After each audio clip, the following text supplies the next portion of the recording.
although I am in Marunouchi Oazo building and the Christmas has come here, this is one of my favorite places in Tokyo. It's quite near the Tokyo station.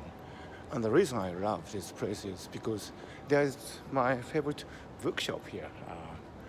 It's called Maruzen, and it's one of the largest bookshops in Tokyo. And I love to come here and look for some interesting books. Importantly, there's this English book section up there. I'm not going there today because I have to catch the Shinkansen train. But this is Maruzen, my favorite bookshop.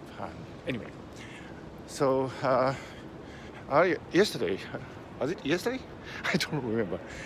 No, not yesterday, but last time I talked about the High Consensus Society of Japan, the pros and cons. And today I think I will talk about the diversity in Japanese society. Maybe I talked about it earlier, but today I'm going to talk from a different angle.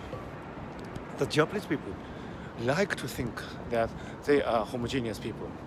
There's always this talk of how Japan is lacking in diversity in people.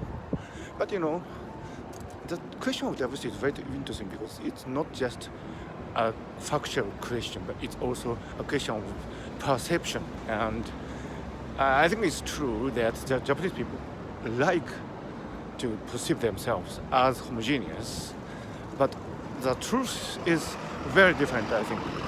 Within the ethnic Japanese, they are diverse people. Look at me. I'm not really, what would you'd call typical Japanese to be. I'm outspoken. I make noise, and I'm kind of listless, restless.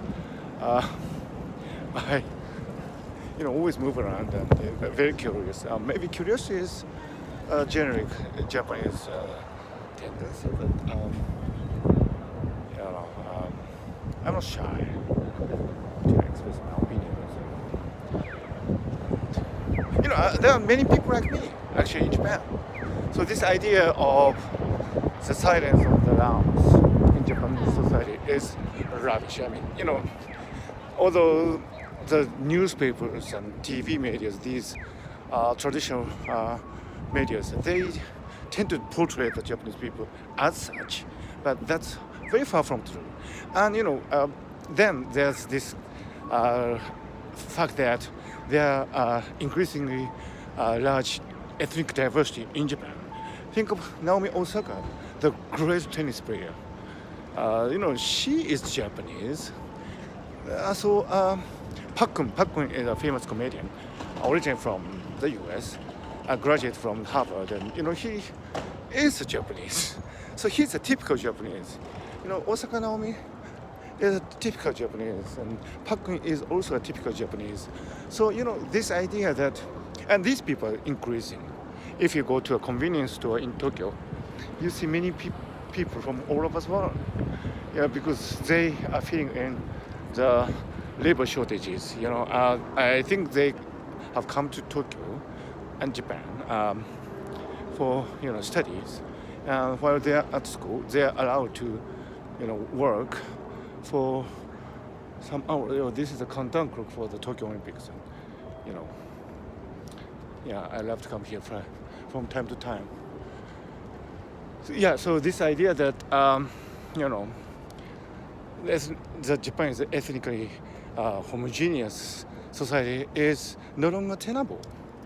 And there will be increasingly people, after this coronavirus pandemic is over, there will be increasingly people from all over the world coming to Japan and study and, work and probably meet with other Japanese people, and some of them might get married and have children here.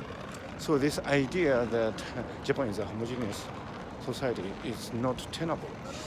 So as I said, the Japanese people tend to regard themselves as homogeneous, and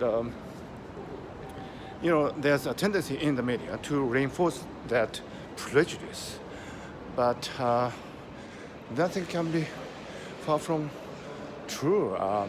Japan is an increasingly diverse society, and it is time that the Japanese people have recognized that fact. I think that would solve many social problems overnight, because I think there's another exhibit in this Tokyo Station Gallery, a wonderful gallery.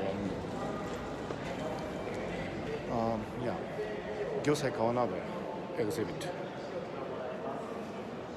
Look at these kittens. So this is what I'm talking about. Japanese art is as diverse as the world can be. If the Japanese people, including me, recognize the fact that Japan is an increasingly diverse society, it will solve many, many social problems just by a shift in the perception. And that's a very low cost and high effect measure that I should recommend to all Japanese people and to Japanese media.